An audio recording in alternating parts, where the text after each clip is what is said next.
Oh, welcome to the Sharpe Club. I appreciate you guys joining me for this evening. It's a little bit late. It's about 9 p.m. on the East Coast. You might go, Larry, 9 p.m. Why are you still awake? You are an old man. This is true. I am an old man, and it is late. However, every Monday, Keanu Thompson allows me to stay up past 9, right? She lets me do that.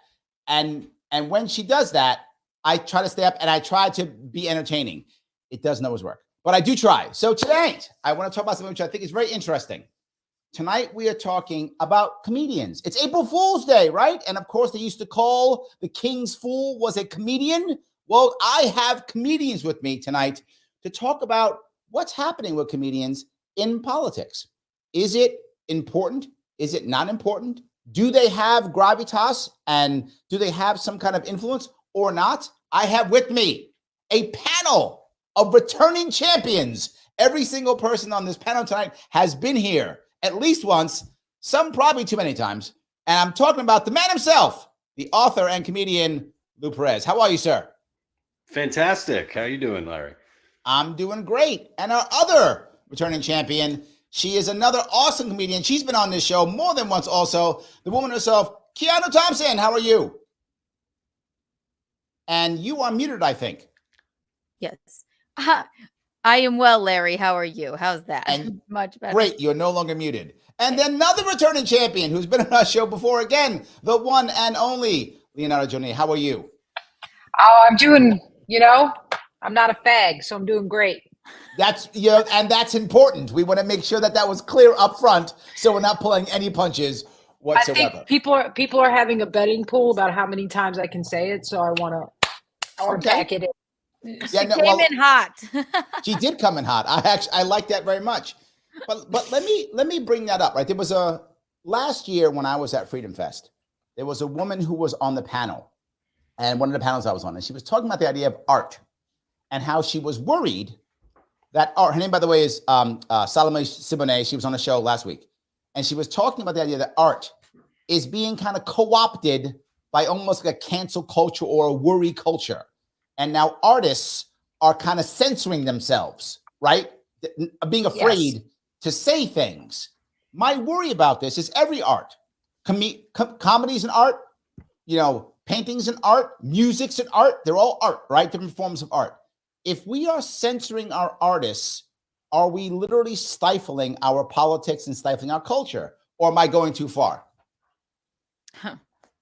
Not at all. Well, I don't think it's starting to be co-opted. I think it was co-opted. I think it's probably been co-opted for quite some time. Number one, Hollywood is a CIA psyop from the beginning. Psyop means psychological operation.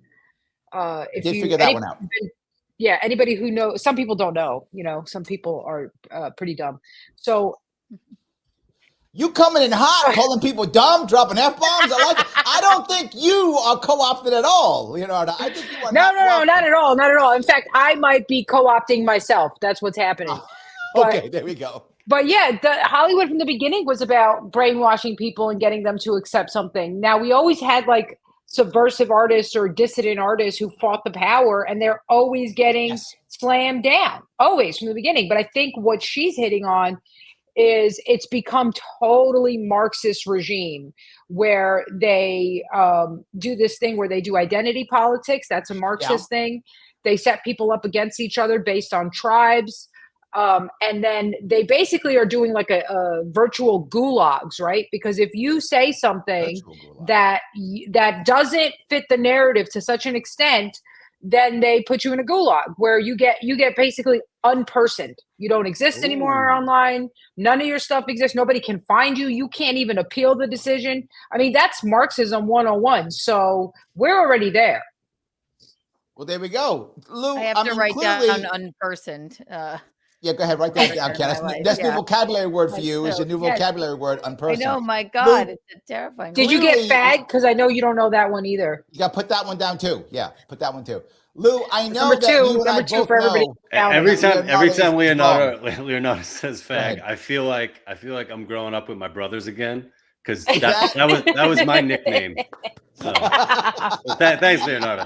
I thought I recognized you. Come on, you wrote the book on this. You got to have something to say. Clearly, Leonardo is wrong. Otherwise, you'd be in a gulag now. Well, I want to know who books the gulag, because I'm looking for gigs, man. I need some stage time. That's the one thing about being a comic too. It's like, part of you is like, yeah, man, fight the power and push back against. But then the other part's like, oh man, I wonder if that was like a good gig. I could be a fag. Like if you wanted me to, if it were like a I could. What's the contract? That yeah, like Hold on. Maybe if we're like pro, like I could go there. That would be fine, right? but let me touch the important piece that he just brought up. Right? Isn't it going to be a whole lot easier, seriously though, to just sell out?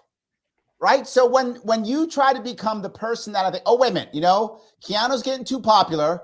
She's saying things and people sort of think, why don't we just offer her a big gig someplace? Well, and I think you've seen people do this literally to get that gig at the Washington Press Corps gig, whatever, to get those big gigs. Here's a big check. Say what you're supposed to say to the right people you're supposed to say it to. Shut up and take your money. See here, something I think as a culture, we're used to seeing people make choices, especially where they're getting paid, and make the assumption that they are somehow pretending in order to get paid. But I think especially when it comes to stuff like the press corps, before we started rolling, we started talking about like Stephen Colbert and a lot of corporate comics. I think they legitimately believe that stuff.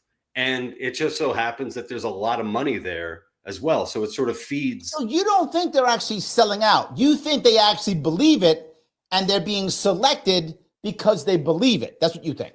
Yeah, I think so. I think there are a lot of cases where, you could like make an argument like, oh, so-and-so's grifting or they're a shill. Right.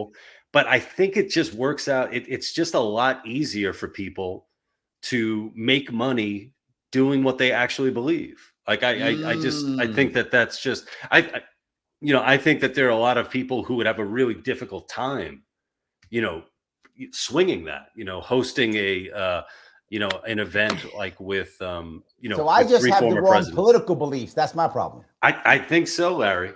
I think so. That's the issue. That is the issue. Okay. Larry made me a libertarian, so I don't think so. I'm right there with you, Larry. So thank you. Yes, thank you. Very good. I think Lou's right in a way, but I think it goes a little deeper than that. I think these people are cowards and they don't even they don't even evaluate what they believe because there's no upside to it. They're either going to find out they already. Well, so if they come out with the belief, if the machine puts out a belief that that if you go against it, you don't work, right? Right. There's no upside to really consider whether you believe it or not, right? Because it's just better to automatically accept it. Because if you go ahead and investigate, the danger is you might not believe it. And then you have to be in a situation that Lou's talking about, which is you're either going to have to lie and then you're going to get cancer, right? Because as long as you like lie to yourself in this particular way, there's always a physical manifestation of it. I like that. If you lie, you get cancer. I know. If you lie, you are cancer. So you're a fag, number 3. So 3, good. So they don't even allow themselves to think different thoughts, and that's the real dangerous situation we're in. And I can tell you this because I was one of them. Okay, I have a dark past. I might as well come clean with it now because the internet's going to find out about it. I voted for Hillary Clinton in 2016. I used people's pronouns. Okay, I was there, and when they started pumping the trans agenda, I remember within me, I resisted investigating whether or not I believed it, and I didn't know that this was why I was resisting it, because I was so steeped. I was an NPC. I didn't know that I was resisting investigating, but now I know that it was because I was surrounded by a bunch of people who would have just turned and been hostile on me. And then I would have been able to work in my industry. And I had to say, yeah, me too. I believe that too. Yeah, me too. I believe that too. Because if I had risen up and said something different, there was no upside. It's funny you say this. I have a story here that I think is kind of similar to this. I've told it before, but some of you may have heard this before. When my daughter at one point in college, she was having to submit stories, right? She's studying storytelling, art, cartooning, that kind of thing, right? And so a bunch of the people have to submit, a bunch of the students have to submit these stories to executives, right? These are actual executives out of like Nickelodeon and whatever those places are, maybe like Cartoon Network, something, all those things, right? And there's like 30 people who submit something. Every single one of them had a main character that had something that was not a straight cisgendered male. Everyone. There you go. Every one of them. There you go. Now, this I think is your point, because you might say, well, Larry, maybe none of them want. No. I cannot believe that all of them thought of a story that way. So, and I also think they're all brainwashed. I don't think they're all brainwashed. They're too young. I think they're brainwashed. I think they thought, if I do this, they will pick me.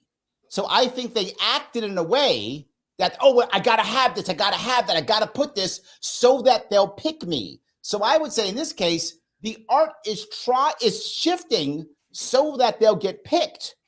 Right. And they don't even care what their belief system is. They were just like, I want to be popular because I'm a college student. I want to get a TV show, whatever, on Comedy Central or whatever, right? That's what I think. I'm agreeing with you, Leonardo. I think though it's even more. The kids are just giving it. It's 100%. Right, that's what I'm saying. But they don't even investigate before they do that whether they believe it or not. Correct. I'm agreeing with you. What are you going to investigate? This is truth. Yes, they don't care. Keanu, go ahead. Diversity writing. Tampon commercials have always been, right, an ethnically ambiguous gal, right? But that was growing up. That was the only one I saw. Now it must be like you're writing for something that, okay, what's hot right now, and that is not just a straight white person, which is all right. But if it's not your life experience, you're right, Larry. Like my best stand up comes from like talking about my life, right? Sure. Right. If I were to write a script about my life, my brother's gay, his fiance is gay or whatever, there would be, okay, we could check that off the list, but I wouldn't just add a trans person into it just to like make it cool. Yes. Yeah. So no, it's like, let's write about this just to, it's the hot new thing. Right. But let me go the opposite way. Let me push back a bit on this. Yeah. What if you are someone like for example, like a Dave Chappelle? I bring him up often because he's the powerhouse, right? He's the powerhouse. Yeah. But there are people who are powerful like him. Bill Burr's also powerful. Not as powerful as Chappelle, obviously, but still a powerful comedian. Pretty damn powerful. Yeah. Yes.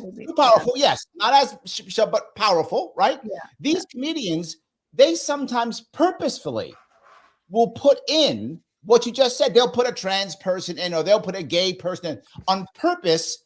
And I can't tell if it's to push the crowd, if it's to make it funny, if it's to be special. But I think sometimes they do put it in. And I feel like, generally speaking, it tends to work.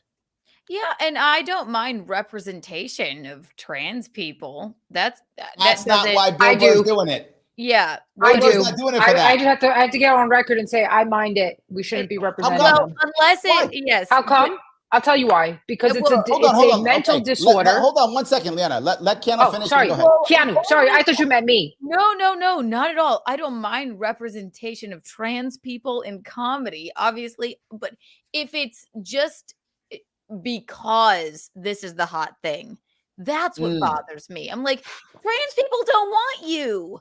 They don't care. They're just trying to live their lives. They don't want you. Okay. They're just trying to live their own lives. I hate pandering. It drives me insane. Very live and let live. If something in your life or whatever, if you want to talk about trans, whatever, I don't care who you are, pandering to it drives me insane. So go ahead, Leonarda. I'm sorry. Okay, Leonarda, go ahead. Yeah, I think there shouldn't be representation of people with mental illnesses as if they're normal in life. So, and I know that's a hot take. Oh, it's a hot take. But, when you get to the point where you literally want to amputate parts of your body or mutilate parts of your body in order to fit a self-perception, that's a mental illness. And I don't really care what people say, You don't care about people who have a mental illness? That sounded mean. That's not what I said. Okay. Actually, I genuinely care about them because I think that if you really had true compassion, when you saw somebody who was hurting themselves, you would stand for the truth, no matter how upset they get with you. Because I've had this situation with my parents, where there was stuff that I was doing in my life that I thought was good and right for me. And my parents stood against it, and I would get pissed. I didn't want to talk. I didn't talk to them. I would go away, and my mother wouldn't change because her thing was, you may stop loving me. I'm willing for you to hate. I love you so much that I'm willing for you to hate me as long as I stand for the truth and always to come back to this. That's true compassion. But hold on. But isn't there a pushback here, right? If I'm in trouble, right, and you're my mom now, Leonarda, you just became my mom. So now you're my mom, and I'm sitting here and I got some problem, whether that's mental illness or whatever. Maybe it's mental, maybe it's a drug addiction, whatever. It's a mental illness. Right. And you're like, no, Larry, I don't want you to have this problem. So I'm going to abandon you? Did I say that? I don't know. That's why I'm asking. It sounded mean. No, I said my mother was there the whole time. But she wasn't going to condone the behavior because she knew that the behavior was harmful. That's what you There's a difference. Okay. It goes back to the old Christian point of view. You condemn the sin without condemning the sinner. Can you imagine somebody who's a heroin addict and you just keep feeding them heroin because you quote unquote love them? That's not love. They do in New York, actually. Because they don't love them because it's run by a bunch of satanic pedophiles who want to destroy humanity. Well, I wasn't going to go there, but since you did, Larry, I'm a little spicy, Larry. I love it. I know what I was doing when I brought you on board. So Leonarda just told you the idea for my sitcom. Satanic pedophiles trying to destroy humanity. Satanic pedophiles feeding you heroin and trans bottom surgery. And they all work in a cafe. They make amazing lattes. So something I was gonna say when it comes down to what stories are being told or what stories people artists or young artists, the way you describe Larry, like your daughter and her classmates, the stories that they're being told are the stories to go after, right? And there was a time where if you had somebody who looked different than you, right? They probably had a different perspective, they grew up differently. There was a time when that was a thing where it was like, oh man, here's the one black kid in school. I'm sure he has a different perspective on what's going on than I do. But what's happened over the years is, all different races and stuff, we've kind of all become kind of homogenized, when it comes to the culture, where it's you take all kids listen to hip hop. A lot of people listen to country we're not separate in our, in how we dress and but you guys know what I mean, where nowadays it's you get a kid from the suburbs who looks different, but he really has kind of the same upbringing. He's gone through the same shit, So it's you can't just say, oh, we're going to tell this story based on the way somebody looks, and it's going to be an interesting story. You get a bunch of really boring fucking stories. You're talking about diversity of thought versus diversity of your look. That's what you're saying, right? Actually, do you think differently versus do you just look differently? Exactly. Take for example, there's a movie I haven't seen. I only watched it. It's the Magical Negro. It's the group of magical Negroes, right? It's about me, the magical Negro. It's about you. Yes. You're so magical. Yes, I'm magical. It's correct. And what's so funny is like the casting, right? Like you have David Alan Grier saying, what is the most dangerous, predator in the world or something like that. It's like a white person who feels uncomfortable. Right. Oh. And it's like, dude, like for one, that's so ridiculous. But if you were casting a black man to make white people uncomfortable, it's not David Alan Grier. It's not him. Oh no, my God. I love David Alan Grier. He's fantastic. Yes, he's amazing. Absolutely. He's one of the most talented friggin' he artists. Makes literally no white people uncomfortable at all. Whatsoever. None. At all. So you end up getting, and the casting of that, they have like this kid, this guy in it who's supposed to, like, the lead is supposed to be like this, black guy who makes white people uncomfortable. It's like, dude, you're half white. Exactly. You're half white. You're 130 pounds. Like you do improv. Like you're not making anybody uncomfortable. But it's like, who the fuck? Like we're no at a one that point does where they improv can't makes anyone uncomfortable. They make people pissed off. That's. I'll go one better here. Right, that movie will be a disaster if it isn't. It will suck and be a disaster because it's righteous and dumb. But if Mel Brooks made that movie 40 years ago, we would all wet ourselves laughing in the theater. That's how funny it would be. Because he took race and he took religion and he took all those things in an actual joking manner, not in a self-righteous manner. Blazing Saddles is one of the best films ever made. Okay. And I guess nobody shits on Mel Brooks now, do they? No, they don't. Because black, white, trans, gay, whatever, you can laugh at that movie. I mean, it's not offensive. It's just jokes, which, I mean, it's truly just jokes. So yeah, Mel Brooks is a great example of that. But absolutely, I don't know. Mel Brooks is so funny. Real fast. His super chat, Snork Y2K. Thank you for the $5. Appreciate it. The transsexuals are very politically active. During the 2020 Gay Pride Parade, the Dems were all desperate to hire trans people for their campaigns. This is the thing I want to bring up here. If you look at a lot of the youngsters specifically, they are trained in high school and college that being politically active and being an activist is an important part of their life. Now, I'm not against people being activists at all. Be an activist if you want to. But you're going to school and you're going to college to learn that. That is absolutely a worst idea possible. But they are. I see it everywhere. I see it in colleges. I see it with kids. Activism is key. I pulled my oldest daughter out of high school early because the last part of high school was all just activism. I'm not joking. Like she was getting graded on activism. So I said, well, I don't need that. I'm going to pull her out. And that's why she's graduating college early, because I put her into college a year earlier. I pulled her out of high school early because high school is useless as a general rule. Still is to this day. But just for this is an important thing. It makes it to where any group, in this case, trans people, are very loud. So they seem a whole lot larger. Am I wrong here? No, not at all. Well, that's because they never, other than whatever, the Kardashians do everything first, right?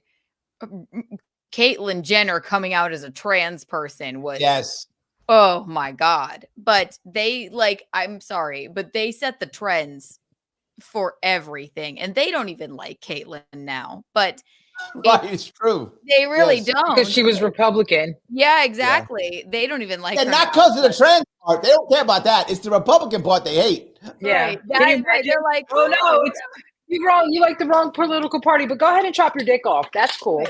Right.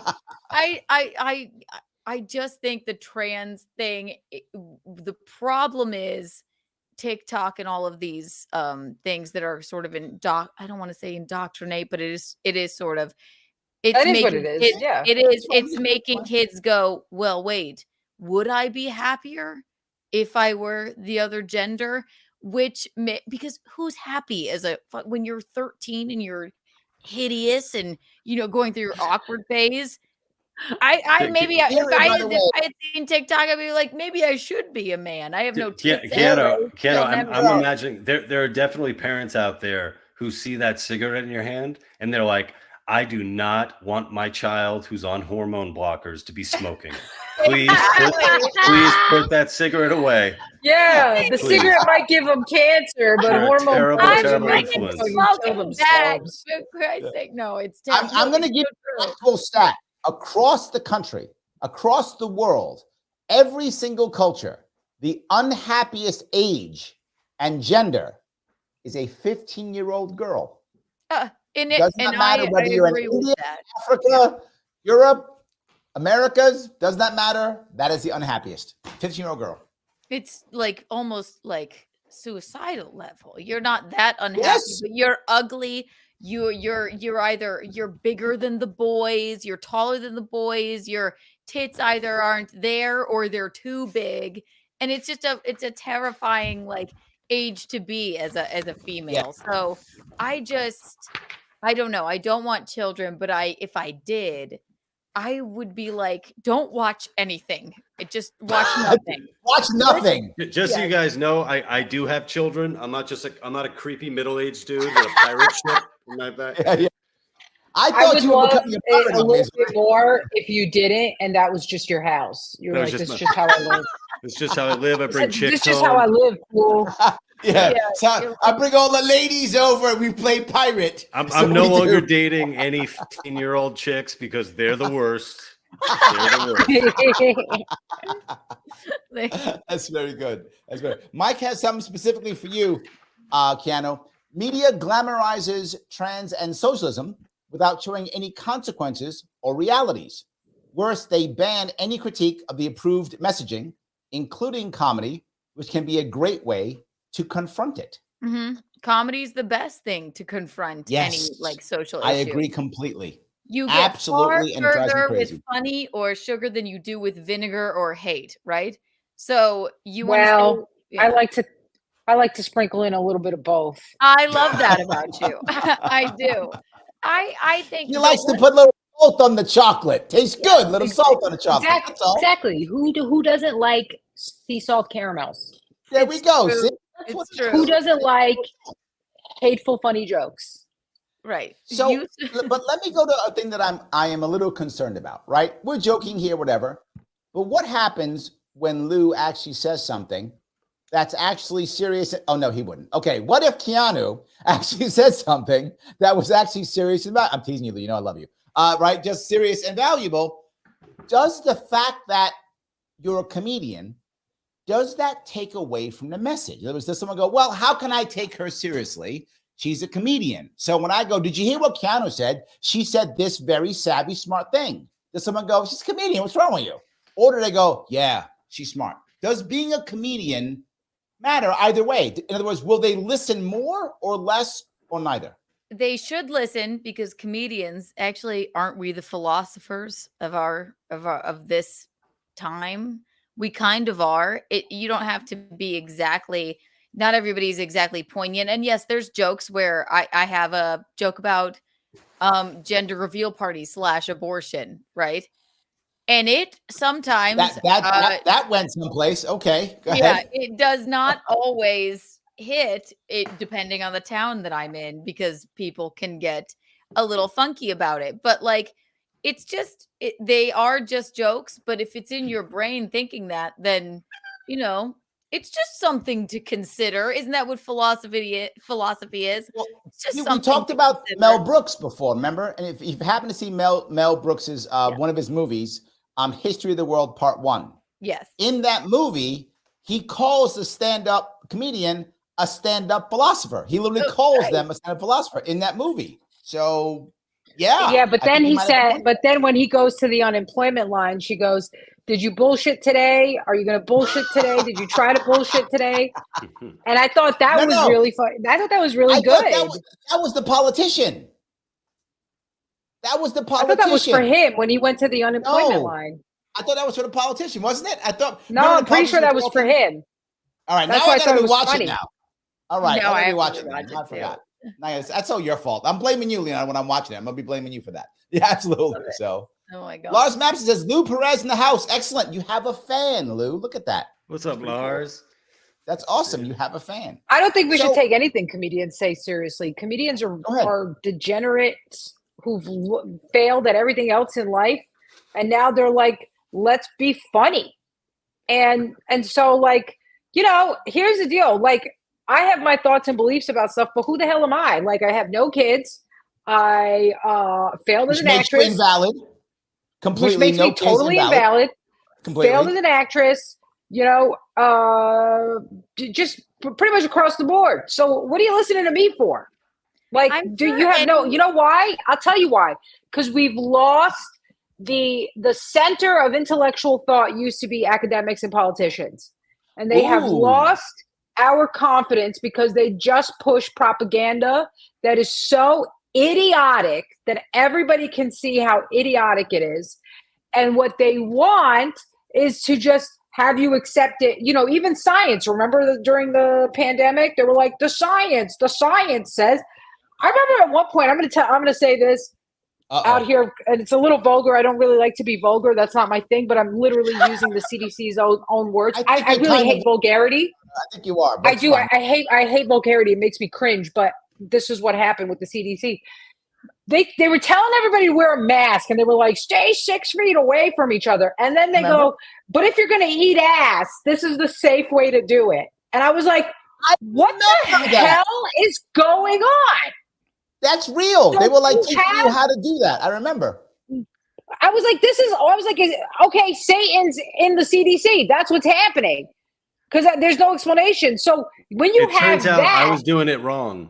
That's what I was saying. I was having all kind of problems. I was like, this isn't working. Terrible. Yeah, next morning, I'm like, what's going on? I feel unsafe is what I was thinking. I was like, I feel unsafe.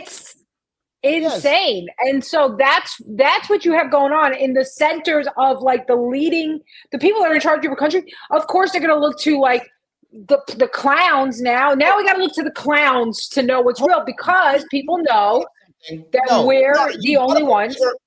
You have brought me bigger picture, by the way. You're savvier than you think, my dear. You are savvier than you think. Oh, no, please don't say that. People need to think I'm retarded. That's the only way. Am I giving you too big of a head? I'm sorry. But you got to realize no, it's not that. It's not, nobody will hire me if they think I know what I'm talking about. Oh, sorry. No, you're completely wrong. You're an idiot. There we go. Make some money. Thank you. So what I'm saying is, when did this begin? When did this type of comedy begin to explode? It was really the 60s, the late 50s, early 60s, late 60s. What was happening then? The Vietnam War.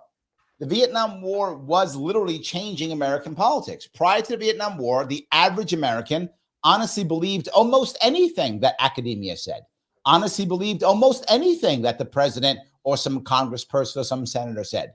But when they saw their friends and family coming back from Vietnam, when they saw people like Malcolm X being assassinated, people like JFK, RFK assassinated, MLK being assassinated, when they saw Muhammad Ali being put in jail, when they saw all those things happening, right? When they saw when they saw the segregation in the South, when they saw all those things, they all of a sudden started saying, maybe these people aren't right. I think that was the beginnings.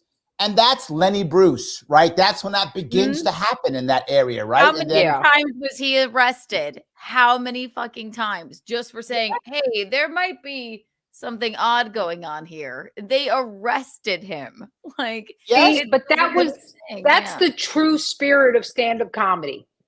You should be willing to get arrested for speaking the truth. Well, we don't have that. We don't have that. We have a bunch of corporate shills who are repeating the dogma. They're mouthpieces for the machine. And all they care about is their paycheck and when they can sling you blue chew on their stupid podcast where they don't talk about anything real anyway. No, but we want free speech. If we got arrested every time we bombed because the audience didn't like it, we want the free speech. Comedians, we want it. We don't want to die. I agree that I want the free speech, but you gotta be a fool if you think we actually have it. I want that. You can go on a stage and say whatever you want, no matter what. Yeah, that's pretty good. I want the sponsorship. That's not really true. They will silence you. I'm totally going to say for all the listeners of Larry Sharpe, I just want to say that Blue Chew has really just elevated my relationship with Larry Sharpe. And thank you so much to the CDC for teaching me the right way to eat ass. Me and Larry have never been happier. Yeah, he's trying to get in. We no longer feel unsafe. Thank you, That's CDC. Right. That's exactly right. 100%. Come along to my little pirate ship. I know. Lou takes a blue chew every time he gets in that pirate ship with Larry. Yeah, he does. Larry, I don't need it. I love the pirate ship. I'm good.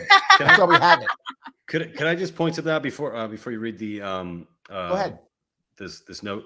I think there's something too where, and I think this might be similar to what was happening in the 60s, because I remember Steve Martin talking about when he was doing stand-up, how everything that was going on, like all the stand-up comics were talking about Vietnam. They were talking about big deal. like civil rights and all that. And he's like, I consciously decided I'm going to be silly.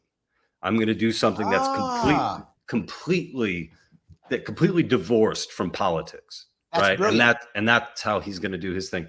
And I think something's happened, similarly over the past, say like 10 years or so, where it's like, if you're a comedian, somehow you're expected to be political or to have an opinion on every single political thing that's going on. Meanwhile, it's like, there are a lot of comedians who have no interest whatsoever in politics. They want to do their bits. They want to talk about stuff from their life or anything that they want to talk about. And it's like, the pressure is coming from the outside. Like, oh, well, if you don't do material on this, you have to at least have an opinion about it, the right opinion. You have to have the right, as opposed to saying like, no, it's just, no, like just let there be a line of separation between, what someone might think politically and what someone does on stage is, that should be an option, I think. They feel I think it's the second piece. right? The second piece is it'll often, their virtue signal up front to let you know, I'm on your team, so don't be mad at me, and then do their whole thing, right? Like they'll do whatever the thing is, right? And then, so I've said the thing that makes me your side, and now I'll do my thing. That part, this goes to what you talked about earlier, Keanu. I hate that because it's blatant pandering. Right, it's pandering. Yes, I hate pandering. Thankfully, I'm not a political comic. I like the ones that are. I can laugh if you don't have the same views as me or anything. And it takes a really great comic to make anybody laugh, no matter what side you're on. And people should be able to take a joke no matter what. But thankfully, I don't think I could pull it off being a political comedian, And it also reminded me when you just said, okay, these aren't necessarily comedians, but like Jimmy Kimmel, Bill Maher, Jimmy Kimmel literally was the man show, right? I remember. Right? Now he's like tearing up over they do that. Their opening monologue is fuck Trump and everybody. And if you don't like Trump, then fuck you. Right. It's insane to me. Bill Maher just did this whole thing about how silly we were with the pandemic, right? How silly it was. That. Yes. Right. He just did it. He was like, so silly. I'm like, you were the one that was preaching this bullshit, Bill. Right. You were. Well, they all want to distance themselves from it. Exactly. Yes. They just move with what's most popular? What will get me like? Also, it's one of those shows, they have a laugh sign. Now you laugh, right? Right. But Yes. It's just whatever will make you more money, which I'm like, I can't abide by that. Jimmy Kimmel with the goddamn man show. Howard Stern. Yes. I loved Howard Stern so much, but he did the most radical, insane things. And now I can't even listen to him anymore because it's like, you love Ellen's dancing? This is ridiculous. You are a fair weather human being. You just move with where that was my point, right? And this is, I guess, my question I have for maybe Lou and Leonardo. Does a guy like Jimmy Kimmel, does he believe nothing and just does whatever works, or does he actually believe that the people above him are right? Like, does he believe, oh, this is the thing now, I believe it, or does he not care? He's like, oh, we're saying this today, fine, I'm saying this, I'm just gonna get richer. I used to have women, that's what I agree with you, their tits. Now this is the cool thing to do. I'm rich. I'm just going to get richer. That's what I feel like. And it's like, it's not even funny. I'm like, God, I can't even trust you. That's my problem. You could never trust them. That's the truth. Yeah. Terrifying. That's my problem. So let me grab a couple of these if I could. Snork Y2K says, note to teach yourself, new rule going to my syllabus, no ass eating in class. Unless you bring enough for the whole class. Exactly, yes. For the whole class. And follow your CDC guidelines so we can all feel safe. Right. Don't forget to wear a mask. Don't forget to wear a mask. Exactly. So you have and you pull it down between pull it down between. Tell me. Okay. Between licks. That's what you do. I wanted to hear you say that. I really wanted to hear you say the lick part. So yes. So gross to me. It's so gross. I love it. Thank you. I do love it. Very good. Oh, Frank is here. Frank. Hey, Larry. Hey. Love seeing comics like Leonardo, Lou, Keanu, Chrissy, and Gino breaking these superficial social boundaries. First ones busting through the door, get the bloodiest, but are always revered. This is very true, poignant. Right? We're the infantrymen. Yes, right. And I say this because it is very easy, and I'm not trying to diss these people when I say this, but I'm being realistic. It is very easy for a guy like Bill Burr or Dave Chappelle to say whatever the hell they want. They have become so powerful, they are basically uncancelable, right? They are at a level that the average comedian is simply not at. Mm-hmm. But the average comedian can be canceled, can be punished, can be hurt, can be put into a spot where their finances are actually in trouble. Like, even if you somehow, hurt Chappelle's finances, he's going to pay his rent every month with no problem, right? He's good. He's paying his bills. He's good, right? He's got enough money. He's fine. But there are comedians out there, and you guys know this, that if they get a couple of bad years, that might be the end of their career. Right. That could be it. It could be the end of them. And they're actually still doing it. And I think Frank is exactly right. If we can't make it to where the elites are the only ones who can speak, then we actually haven't achieved free speech. No, right. That's the most important thing is free speech. It literally is. You cannot be a comedian without free speech. If someone is going to cancel you, which I don't even know what that means anymore, right? I think we're making a better way into like, okay, this is bullshit. We're not going to cancel people anymore, right? Hopefully. I just got removed from a show in Vegas because my Twitter was too spicy. Is that right? Well, you got a fan here. Junior threw $5 here, and she says, great lineup tonight. He says, great lineup tonight, Larry. Leonardo's Twitter is my favorite thing going right now. Well. Yeah, my Twitter is so spicy because I'm literally saying everything that you're not supposed to say because I'm with you, Keanu. I'm like, it's free speech. Well, free speech is only going to come if you say the stuff that they tell you not to say. Right. The problem is a lot of comedians think they are doing free speech because it goes back to what I said. They don't even know that they're not even daring to think the thoughts they're not supposed to think. They're not even thinking them. So of course, and they're preventing themselves from thinking them because you know what happens if you think them, you're going to say them. Right. That's a problem. So they don't even know that they don't have free speech. They're censoring themselves. Right. So let me go to my audience for a second. Guys, if you're listening to this or watching this, do me a favor, click the like button. If you don't click the like button, what you are saying is literally that you hate me and Keanu. That's what you're saying. You are saying those words specifically. So click the like button or you hate us. And we're going to send Lou to capture you on his pirate ship. So don't do that because you don't want him to take that pirate ship after you. So click the like button, damn it. If you are watching on Twitter or X, whatever you want to call it, please retweet this or re-X this or whatever this. Re-it. Damn you. Re-it. Whatever the re-thing is, do that now. And of course, if you are on YouTube, you may, if you want to, you can always give me a super chat.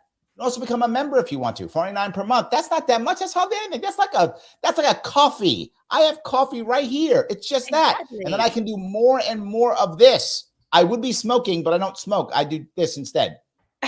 Either one. Doesn't matter. I do this instead. It's all good. But more important than anything else, please, guys, do me a favor. Follow these wonderful people who are giving us some of their time to entertain and to educate us. Please follow Leonarda on Twitter or X at Leonarda_Jonie. And also Lou at the Lou Perez. and Keanu at Keanu C, the letter C, Thompson. Also, all of their stuff is actually in the description on YouTube and Facebook, where you can also, by the way, buy Lou Perez's book if you want to. You can do that also. Lou, tell us about your book real fast. It's called That Joke Isn't Funny Anymore, on the death and rebirth of comedy. And it's in Kindle, it's in paperback, and in the audio version, this guy reads it. And for those of you just listening, it's me. I have it on Audible. I actually do. And he actually read it to me. And it made me love him so much that I went over to his pirate ship. That is how much I loved him so much. Yes, it was amazing. Jerked off to it with a blue chew constantly. It was we had blue Keanu. chew. That was a little much. We were being a little. Censor me. We're now going to cancel you. You are now no free speech for you. No free speech for you. You are now canceled. That's it. It's over. You are now canceled. So yes, just so you know. But I have it on Audible, and that's how I listen to it. Actually, it's actually true. It is actually true. So let me now go to the next piece, though. Do we then risk the fact that if the people who we have to talk to now are comedians, because we've lost, to Leonardo's point, we have lost our trust in our institutions, we have lost our trust in our politicians, does it make people, and this is my worry, does it make people check out?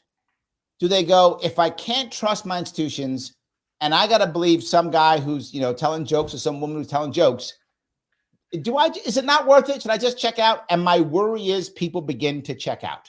Is that happening or no? I believe so. I trust no politicians except for you, Larry, honestly, because you're very much like me, very live and let live, right? Very like, I just want everyone to be happy. How can we find a way to make everyone happy? I don't care what you do. I trust no politicians. Okay. The thing I liked about Trump was he wasn't one. He wasn't exactly a politician. That's the appeal of him. Everybody else, I'm like, fuck this. It's self-preservation. They're only going to do in the end what's good for them, what's good for their families. They'll trade votes, do this, do that. And it really has nothing to do with the American people whatsoever. Right. It's self-preservation. Right. How long can I stay in office? How long can I make money? So yes, obviously comedians, it's just jokes, but maybe they have something to say, right? You just gotta go. So let me then be devil's advocate here. Mm-hmm. Should comedians then be telling people who to vote for? Right. So is it okay for Jimmy Kimmel to say, hey, because I'm this funny guy, you should go vote for Biden or whatever, right? Is it okay? The problem is no. Jimmy Kimmel is not a comedian. No. Jimmy Kimmel will do whatever the machine will tell him. He used to have women crush beer cans with their breasts. I am not going to ever listen to this man about who to vote for. I will never listen to this man. Do I find him funny? That's fine. I feel like it should be almost, I don't want to say illegal. We should not be getting our political views from Jimmy Kimmel at all. I think Jimmy Kimmel was empowering those women to finally kick the habit of alcoholism by crushing those cans. Exactly. So why do you hate women, Keanu? That's what I'm asking. Why do you hate women? I don't understand. It triggers me. I didn't want to say anything, but I'm glad you said it, Keanu. I'm glad you brought it. There you go. All good. All good. Let me grab Chrissy Mayer is watching. Chrissy Mayer. Hey, my friends are all hanging out without me. It's true. I hereby am inviting myself home for the next Monday. You can come on anytime you want, Chrissy. My worry is you will literally have a baby on my show. That is my only worry. You are ready to pop. You will literally have the baby on my show, which actually would be awesome. I would actually love that. That would be an amazing thing. I'd probably get some good ratings, but I'd probably be demonetized. But doesn't matter. Whatever. All good. I'm happy to have it. I am a big Chrissy Mayer fan, by the way. It is obvious I am. I adore her. I think she's amazing. So, yes. I saw her today. She's quite pregnant. And if you don't know already, become a part of the Chrissy Mayer baby pool. It's date, weight, and time. $10 to Gino Bisconti on Venmo. And then half the money goes to the baby. Half the money goes to you if you win. So date of birth, weight at birth, and time of birth. So does Chrissy know about that? Because I'm sending your money to Gino. Yeah, I'm not sure. Yeah. That trick again, Larry. Exactly. Yeah, I've already lost a couple $1,000 to that guy before that last thing we were supposed to be doing. So yeah, I'm not sure about Gino. I'm not sure about that. Gino told me I give says, him money, then I could actually have Chrissy's baby. So that's what he said. He told me the same thing, damn him. Sonia says, ha, I grew up in the town where Busty, your can crusher, has her strip club. Look at that. She grew up in that town. Look at that. I don't know why I remember that. It's kind of funny, isn't it? No? I thought it was. Then it says, David says, I love comedians and leaders who make fun of themselves. What a great expression of self-confidence. It's funny, I have always heard, and you guys tell me if I'm wrong here, that many comedians actually have almost like an imposter syndrome. They feel like they aren't that good. And that the comedian, the show they're doing is actually a show. Like they're not really that confident. It's a show of confidence. Is that real or is that just what I see on TV? Well, I go in and out. I mean, sometimes I think I'm amazing and I'm like, everybody should laugh. And then other times I'm like, don't really understand why you guys think I'm funny at all. So I do think that's true. I think a lot of people in entertainment have, I don't know. I feel I've heard the imposter syndrome affects a lot of different people, not just like comedians. Yes. So a lot of leaders. I know when I'm not doing this, which is far more fun, I'm actually an executive trainer and coach, and I deal with a lot of executives, and many of them filled with imposter syndrome. You would not believe the executives who are literally making 6-7 figures a year who feel like, I don't know if I should be here or not. I'm like, dude, right. You fooled a lot of people. If you shouldn't be here, you have fooled a lot of people. That's what you think. You think you're just fooling people. I think if you're a comedian who does a lot of impressions, you definitely feel like an imposter. Yeah. That's true. I'm out. That was terrible. You're a literal imposter. Are there many comedians who do a lot of impressions now? Not as many. That's not really a thing as much as it used to be, is there? Yeah. Impressionist comedians. I don't know not as much that I like know. I mean the amount of people who could do like an hour of just of a lot of different people. I think it's probably it's not like it's a skill that not a lot of people have for sure. There we go. So Andrea cares about us, Lou. She says, be safe while tossing that salad. Thank you, Andrea. Thank you. Oh my God. We will be safe. Absolutely. We will be safe. 100%. I mean, we have a safety word. We do. Yes. So that's kind of it. Yes. Mine used to be spaghetti, but we've changed it since then. That was back in the day. Yes, that was my safe word. Well, there was never any reason for us to use the word spaghetti. That's why it was safe, but that's how that works.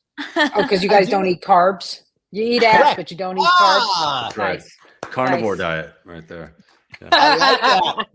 Leonarda knows. She knows. I love it. That's good. So let me move on to someone else who I think was supposed to be, in my view, kind of the future. And that was Jon Stewart.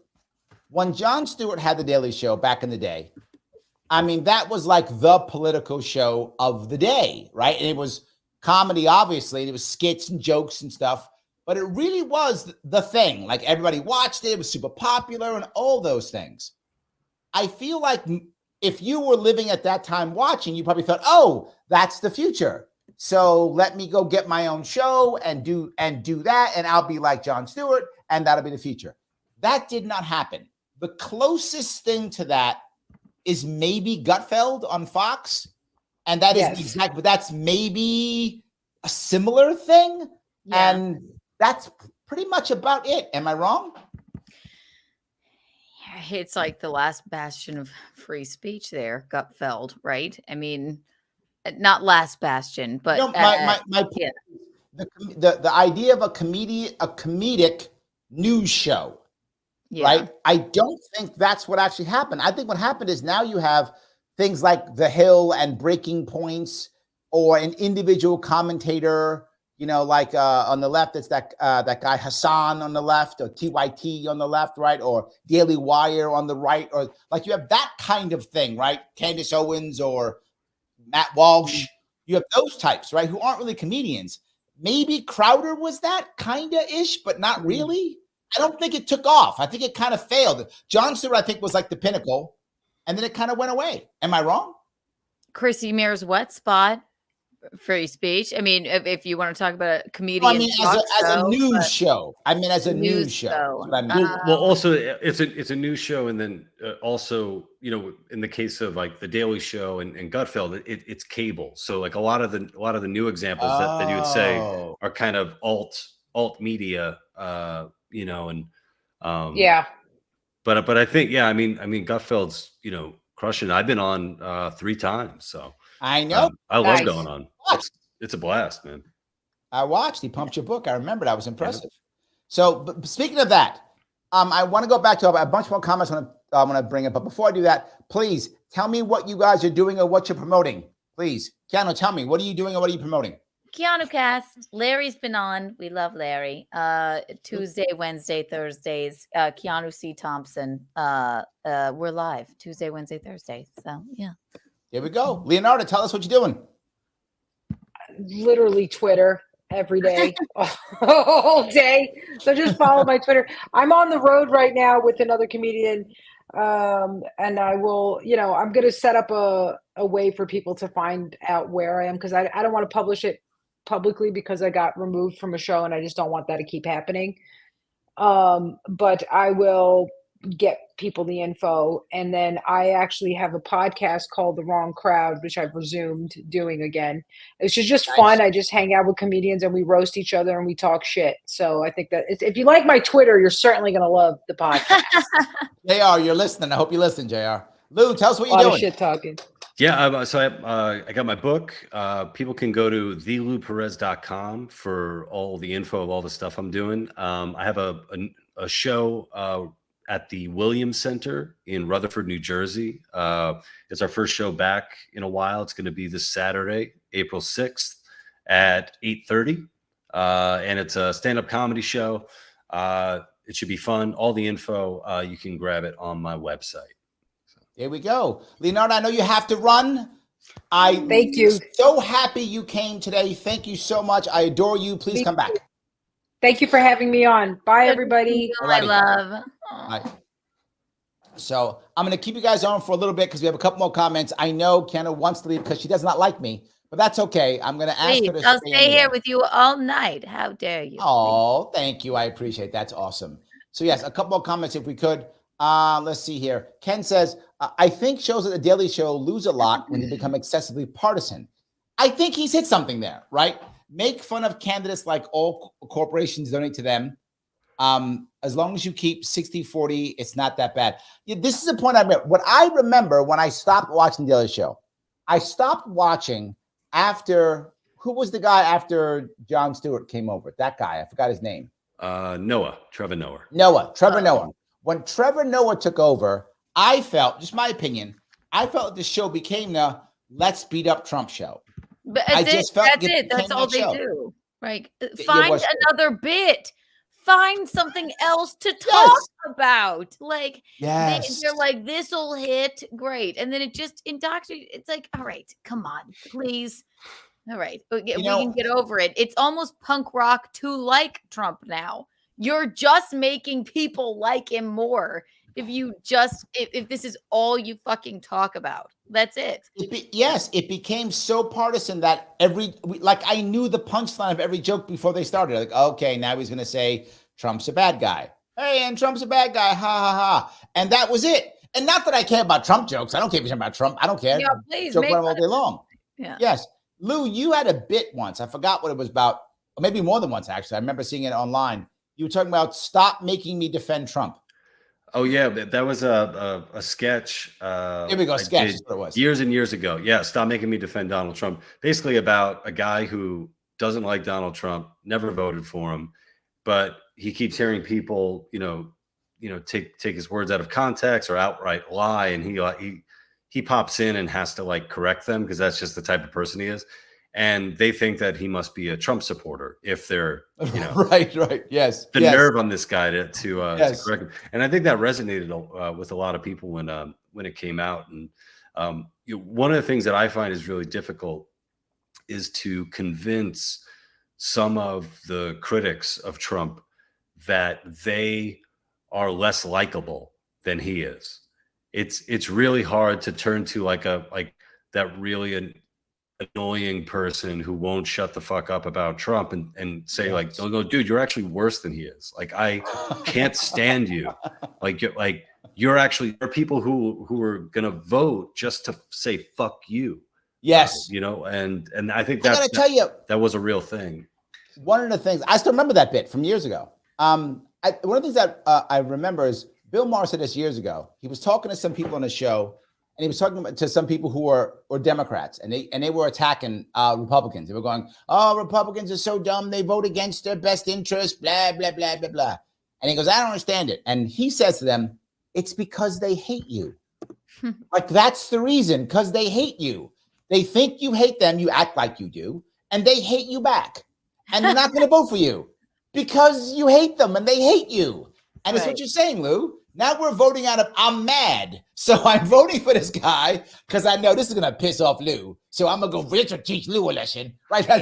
I'm out here voting to teach you a lesson. I used to make, I would post, jokes on Facebook, to that effect, saying like, I never thought I would vote for Trump, but there's this one guy I went to high school with who's going to make me do it, Yes. And then, off of that joke, I would have people in my comments talking about, you're a disgusting person. You're going to sell out this country and all that. And it's like, you're a fucking scold. You're awful, So we don't want to vote for, I don't want to vote for the lesser of two losers. You know what I mean? Right.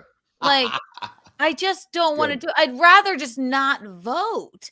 If that's the case, like that was my worry, Keanu. Right. That's I know. worry. People just check out, and I know think exactly right. And then you just have all the lunatics that are deranged on either side voting. They're voting. Yes, exactly. Like, can we have yes, that's my big issue. It's awful. Joe brings up a good issue. He talks about all the spin-offs from Daily Show. Samantha Bee had a show, Stephen Colbert, John Oliver, Bill Maher, but Bill Maher didn't come off of Daily Show. Bill Maher was already on, right? He was already doing it. But all the spin-offs have not done that well, right? Yeah. So Samantha Bee shows was terrible and it's canceled. John Oliver's show has become just the I Hate Republican show. So that's what it's become, right? Let me take a dump on Republican show.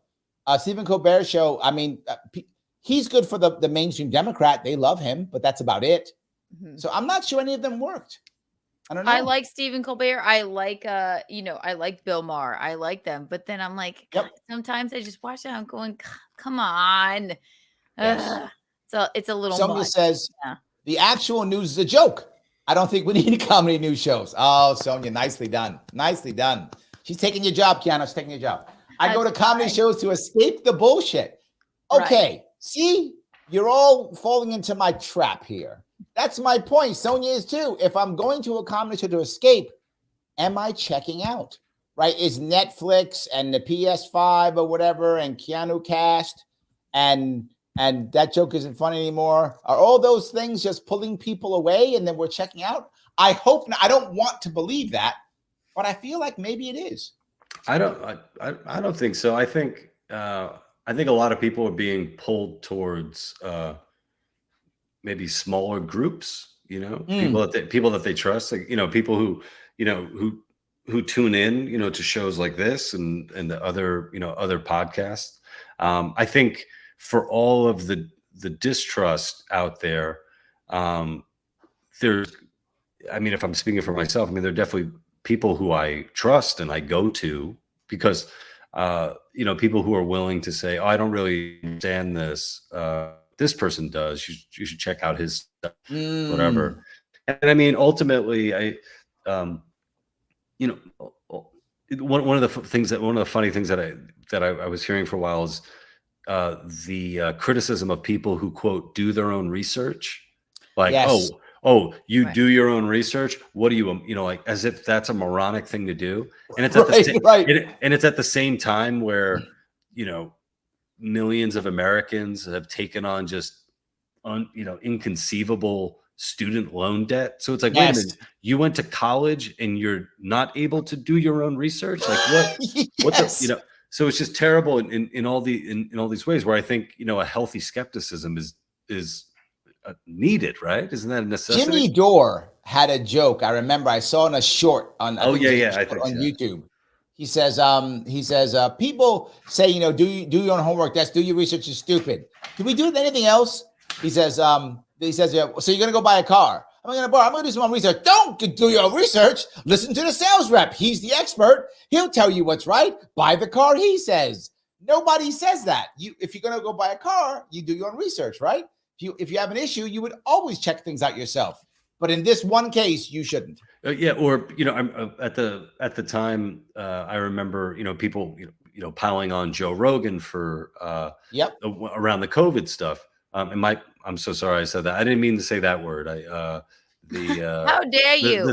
The C word. I don't want you to get demonetized. The C word. Don't say the C word.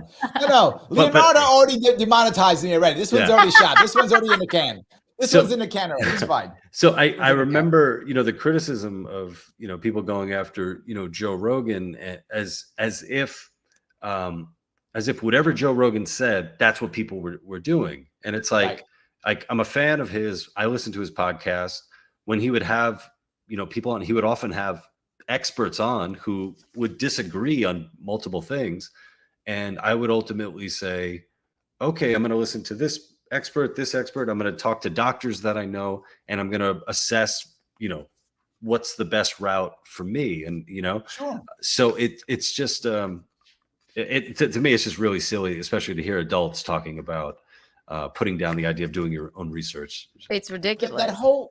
The whole concept is drives me crazy because Kenneth brings the idea. I'm surprised that Russell Brand coming through with actual news and bringing some comedy for emphasis. And I guess it's I had that about Ken because I guess in my mind he's a Brit, so he wasn't American. But you're right. He also brings the way he speaks for emphasis. Yeah. That's also true. He's very emphatic. So. He is, and he'll say, and he'll just stop and do a crazy pause with his eyes and stuff and do all that cool stuff. But no, you're right. You know what, Ken? You're right. I'm thinking about this. He does do news. And I hadn't really added him into my world. He kind of does do a news show. Maybe he kind of does. Maybe I'm okay with that. Maybe he does do a news show. Okay, there's a couple more. I missed a couple. It's fine. I missed a couple. So, in any case, I want to grab a couple more comments if I could before we wrap this up. I know a lot of you guys got to go. James says haters and trolls believe that research is radical. This is a thing that I want to bring up. I bring this up to my daughter all the time. My daughter will watch TikTok or Instagram or something, and she'll say, all of these people are talking about normalizing this, making this, that, believing this, that, the other thing. And I always say, remember something. The less somebody actually believes what they're saying, the more they require social proof. Always keep that in mind. If I know what I'm saying is not true, I need to go, Lou, I'm right, aren't I? Lou, tell me I'm right. Come on, Keanu. Tell them that I'm right. Tell them I'm right. I'm correct, aren't I? I need other people to validate me and tell me that it's true. It's a very good because point. I know it kind of isn't true, and I don't really have any data. Numbers, right? Yes, I feel much better if. Well, look, they said it too. See, so completely true for sure. Absolutely. But then it's the second piece, which Leonardo's not here. She would have gone nuts on this one, which I think affects all art to include comedy, which is this idea that words are violence. And I remember when it first hit me, I think it was 2020, 2016. I forgot, one of the elections. When the word hit you, the word. Yes, when the word hit me and I realized how violent it was, is when there was someone who was on a show or something who was trans, and the person misgendered them. And the trans person said, "Oh, that's violence." And when they said that, I was like, that's a guy who either he's a jerk and he's trying to make you angry, option one, which means he's a jerk, or he didn't know. Either one of those things are true. I don't know which one it was. Either he didn't know or he's a jerk. But that's not violence, right? No. Violence is violence. And so once you start saying words are violence, once you start saying that, when you believe that, if I believe words of violence, when Lou says the wrong words, in my mind, it makes sense to put him in jail because I see it as violence, right? The logic is actually solid. Right. Right. If I do believe that certain words are violence and Lou uses those words, why shouldn't he go to jail? It's violence. Violence. Which is why I focus heavily on words are not violence. They can't be. You could feel threatened. Say if you could feel threatened by words. So say like my brother and his boyfriend, they live in Texas, right? If they hold hands in the mall, you could get like, and they have, but they're fine. They were not attacked. They could get, some fucking dude in a truck driving by being like, it or whatever. Is that it's offensive and makes them feel sad and uncomfortable, but they didn't attack them. They can't call the police to your they point, said that. hold on, right? I'm going to touch this. Yeah. What you'll hear people say now, this is the phrase that, particularly on college, they'll say, I don't feel safe. Right. They'll say that. What they mean is, I'm pissed off, which maybe you should be pissed off. Or I don't like. Yeah, I don't like what he said. Them back, be like, you know what, you redneck, fuck you. Like, yes. Off. Right. And then I think it's even, I think it's worse. I think there are kids who genuinely feel unsafe. Like, and that's a scarier, part too, where it's like, they're genuinely like feeling like unsafe. I mean, the amount of, disinvitations that have happened on college campuses of, speakers who, people have said that, they've likened their speech to violence and said that they feel unsafe. I think there are, it's probably I hope that it's a minority, but yeah. You're right. They probably actually legitimately, especially as like a trans person, they probably actually seriously do feel unsafe because it's not the norm. And you see everything. It's whatever your algorithm is. Yeah, you're gonna see people being, hate crimed and all these things, but like in a certain way. But words specifically cannot be violence. Yeah. I want to touch 2 points. Lou, you hit a really valid point. They actually might feel like scared, but if they do, how bad is our society, our leadership, our parents, everything around us that when someone goes, whatever, you know what? I don't like them women. Oh my God, I now don't feel safe. Why? He just didn't like women. Why do you not feel safe? You should feel that guy's got a problem, maybe. Okay, you don't like that guy. Okay, fine. But why did he say I'm gonna go beat up a woman? I mean, whatever. I had an example of that years ago. Yeah, back in early 2020, I was supposed to do a show, a screening, and the theater that we were supposed to screen our stuff at, they canceled the gig, and they canceled it because they had seen my work and they didn't feel that it would be a safe environment with me in it. And which is like, and I'm like, what, which did it, which sketch, which fiction, which piece of fiction did this to you? And it was just, it was one of those things where it was like, I don't have a record, I don't, there's no domestic violence or anything in my past, but yet I'm like, damn, like if I'm going to make you feel unsafe, then I hope that that must mean that your life is pretty damn good. Yeah. You must never leave the house. Like, whatever. And I got to tell you, it makes me feel like the people who scream about privilege are the most privileged. Like that is privileged, right? If you came from a bad neighborhood, and I'm sure people who are watching have, I'm not sure if you guys came from a bad. I grew up in the South Bronx, right? I know what it's like to be afraid for violence, and many people have grown up in unsafe neighborhoods, and that all least been through them, don't have lived in them, in unsafe neighborhoods, been unsafe. People have been in unsafe households where like their parents might hurt them, right? That's a thing. So people, they know what actual violence might happen. For someone to go, somebody said some words and now I feel unsafe. How privileged has your life been? Right? How privileged are you? Oh my God. Especially not on stage. You should Yes. no comedian is going to hurt you with Yes, their yes, words. yes. Okay? Yes. That will never Yes. walking down the street, I guess feeling maybe a little nervous if somebody says something, but Sure. that's the lives we lead. And then fuck you then. Fine. Words cannot hurt you, Right. especially from Absolutely. a comedian. So Yes. So Mike says words are violence. Chappelle says unapproved joke. Guy attacks him on stage. Same to Chrissy, though she's pregnant. That's insane. But here's my point, Mike. I think you've made my point perfectly, which is because those people took words as violence, they in their own brains say they are self-defense. They would take their offense, their attack as self-defense or defending people. Now, clearly, I disagree with that. I think that's insanely stupid and wrong. But I do believe, this is to Lou's point, I think they believe it. I think they honestly believe it. I agree. Right. And that's the TikToks they're watching. And like, yes, I should be scared. Right. Absolutely. Algorithm. Well, let me grab a couple final ones before we wrap this up. Rick says, I love Leonarda. Me too. I agree with you. Me too. I also do.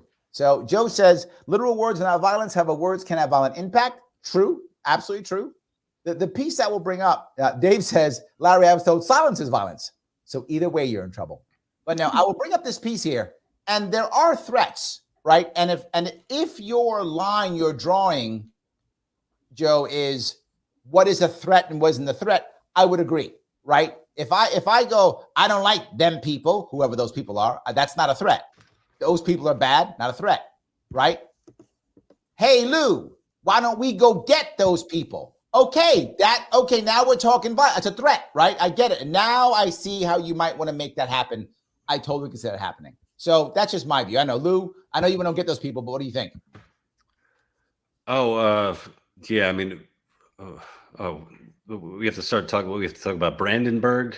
You were thinking about going to get those people. Yes. Going to get those people. And then how imminent is it?